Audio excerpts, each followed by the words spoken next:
Vous êtes-vous déjà demandé à quoi ressemblerait notre planète si elle était divisée en deux parties égales, la Terre et l'eau? Je veux dire, 50% de terre et 50% d'océan, comme une pizza cosmique dont les deux garnitures seraient également réparties. Tout d'abord, nous savons tous que l'eau est essentielle à la vie. C'est pourquoi les scientifiques recherchent de l'eau sur d'autres planètes afin d'y trouver des formes de vie potentielles. Sur notre planète, l'eau couvre environ 71% de la surface, la majeure partie se trouvant dans les océans. Que se passerait-il si nous enlevions près d'un quart de cette eau pour la remplacer par de la terre? Si nous équilibrions le rapport terre-eau, nous assisterions à des changements assez radicaux. En raison de la baisse du niveau de la mer, les régions situées autour des pôles nord et sud s'assécheraient complètement. Dans le même temps, tous les continents de la planète s'élargiraient pour révéler une énorme quantité de nouveaux territoires. Cela équivaudrait à la superficie actuelle de l'Asie, de l'Europe, de l'Afrique et de l'Amérique du Nord réunis. Imaginez tous les nouveaux lieux de vacances que vous pourriez explorer. Cette modification du rapport entre la Terre et l'eau ne serait cependant pas sans conséquences. Avec beaucoup moins d'eau à la surface, les courants océaniques seraient perturbés, ce qui entraînerait une déstabilisation du climat.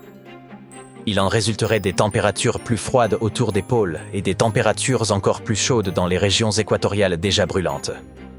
Le niveau des précipitations diminuerait, entraînant de dangereuses sécheresses et l'apparition de nouveaux déserts dans de nombreuses régions intérieures. N'oublions pas les créatures vivant sur Terre, les plantes, les animaux et les êtres humains devront tous s'adapter pour être moins dépendants de l'eau. Certains animaux pourraient même devenir plus petits ou passer à un régime strictement carnivore en raison de cette nouvelle pénurie. Malheureusement, de nombreuses formes de vie dans nos océans auraient du mal à survivre, ce qui serait très dommage pour tous les amateurs de poissons. Essayons maintenant d'imaginer un scénario totalement différent pour notre planète. En 1884, la presse parlait d'un astronome qui prétendait avoir découvert une planète cubique au-delà de Neptune. Nous avons parcouru un long chemin depuis lors. Nous savons aujourd'hui que dans notre univers, il est impossible de trouver des planètes carrées, du moins, d'après les informations dont nous disposons aujourd'hui. Remontons le temps jusqu'à il y a 4,5 milliards d'années, lorsque notre planète n'était qu'un nuage de gaz et de poussière. Lorsque ce nuage chaotique s'est effondré, une étoile chaude s'est formée et a commencé à attirer toute la matière environnante par sa force gravitationnelle. Finalement, un disque en rotation s'est formé autour de l'étoile et les collisions entre les particules ont conduit à la formation de corps massifs, les planètes. Et comme la gravité tire de manière égale de tous les côtés vers le centre, les planètes prennent naturellement une forme sphérique.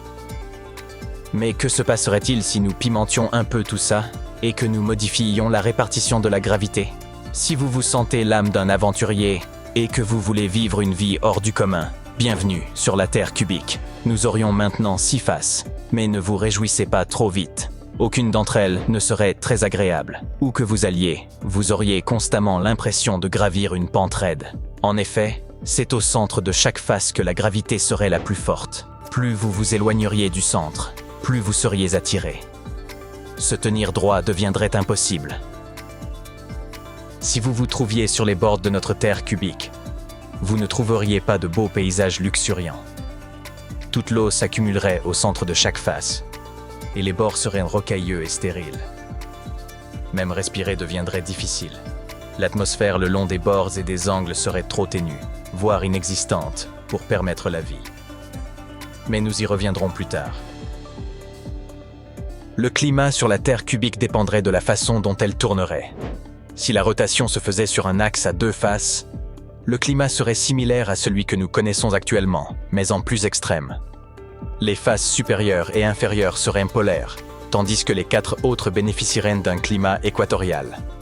En revanche, si la rotation se faisait par les coins, les températures et les précipitations seraient plus modérées sur chacune des faces. Pas de conditions météorologiques extrêmes, mais pas de paradis équatorial non plus. En revanche, vous pourriez probablement marcher dans l'espace. Étant donné que l'atmosphère est maintenue par la gravité, et que la gravité s'exercerait désormais vers le centre de chaque face, l'atmosphère serait plus épaisse à cet endroit et plus fine vers les bords. Si la Terre cubique avait le même volume que notre monde rond d'aujourd'hui, ses angles aigus dépasseraient notre atmosphère, créant des zones non protégées et inhabitables. Mais qui a dit que vous ne pourriez pas louer une combinaison spatiale et vous trouver à la fois au sommet du monde et à l'extérieur de celui-ci? De quoi donner une nouvelle dimension à vos vacances. Et si notre planète était entièrement recouverte d'eau? Il s'avère en réalité qu'autrefois, c'est exactement ce que nous avions, un monde d'eau. Selon certains chercheurs, il y a environ 3 milliards d'années, notre planète était en grande partie recouverte d'océans, avec seulement quelques îles éparses apparaissant ici et là. Les scientifiques qui ont fait cette découverte ont étudié des échantillons de roches provenant d'Australie occidentale. En analysant ces roches, ils ont pu déterminer qu'elles s'étaient formées dans un système d'évents hydrothermaux, au fond de la mer il y a plus de 3 milliards d'années. Cette information pourrait avoir des implications majeures sur la façon dont nous comprenons l'origine et l'évolution de la vie. En effet, les scientifiques se posent encore beaucoup de questions sur l'origine et la date de l'apparition de l'eau sur notre planète. Mais en étudiant ces roches anciennes, ils espèrent obtenir quelques réponses. Ils y parviennent notamment en examinant l'oxygène présent dans les roches. En effet, l'eau contenant différentes valeurs d'oxygène peut nous en apprendre énormément sur l'environnement dans lequel elle s'est formée. Les chercheurs ont découvert que les roches datant de 3 milliards d'années avaient une teneur en oxygène plus élevée que celle de nos océans modernes. Cela suggère qu'à cette époque, la terre ferme n'était pas encore apparue, ce qui signifie que la Terre était principalement recouverte d'eau. Cela peut sembler anodin, mais cela pourrait nous aider à comprendre comment la vie est apparue sur Terre. Si notre planète était entièrement recouverte d'eau lorsque les premiers organismes unicellulaires sont nés, il est fort probable qu'ils ne se soient pas formés sur la terre ferme. Si c'est le cas, cela pourrait signifier que sur les planètes aquatiques, les conditions sont idéales au développement de la vie. Notre planète ne sera peut-être plus jamais entièrement recouverte d'eau, mais nous pourrions bien finir par perdre une partie, voire la totalité, de ce précieux liquide. Le problème est le suivant. Le Soleil va devenir plus chaud au cours des quelques centaines de millions d'années à venir. Cela n'a rien à voir avec l'homme et ses manigances. Il s'agit d'un phénomène naturel qui se produit avec toutes les étoiles. La mauvaise nouvelle, c'est qu'à mesure que le Soleil se réchauffe, notre planète se réchauffe elle aussi. Et si les températures montent, nos océans vont forcément commencer à s'évaporer.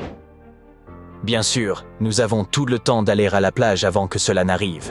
Des experts ont travaillé d'arrache-pied sur un modèle informatique très sophistiqué, afin de prédire exactement le moment où tout cela va se produire. Selon eux, il nous reste environ 1 milliard d'années avant que les choses ne s'emballent. Vous vous demandez peut-être comment ils sont parvenus à ce chiffre. Il s'avère que lorsque le Soleil se réchauffe, l'atmosphère se réchauffe elle aussi. Et plus l'atmosphère se réchauffe, plus l'eau s'évapore dans les océans. Mais il y a un hic. La vapeur d'eau est en fait un gaz à effet de serre, ce qui signifie qu'elle retient la chaleur et rend les choses encore plus chaudes à la surface. Avec l'évaporation, nous entrons dans un cycle, une espèce de cercle vicieux, dont l'issue est la disparition totale de tous les océans de la planète. Mais les chercheurs n'étudient pas que la Terre. Leurs travaux pourraient nous aider à trouver d'autres planètes disposant d'eau liquide. En déterminant le type de conditions nécessaires au maintien de l'eau sur une planète, nous pourrions être en mesure d'identifier d'autres mondes hospitaliers. Et qui sait, peut-être que dans 1 milliard d'années, nous serons enfin parvenus à coloniser l'une de ces planètes.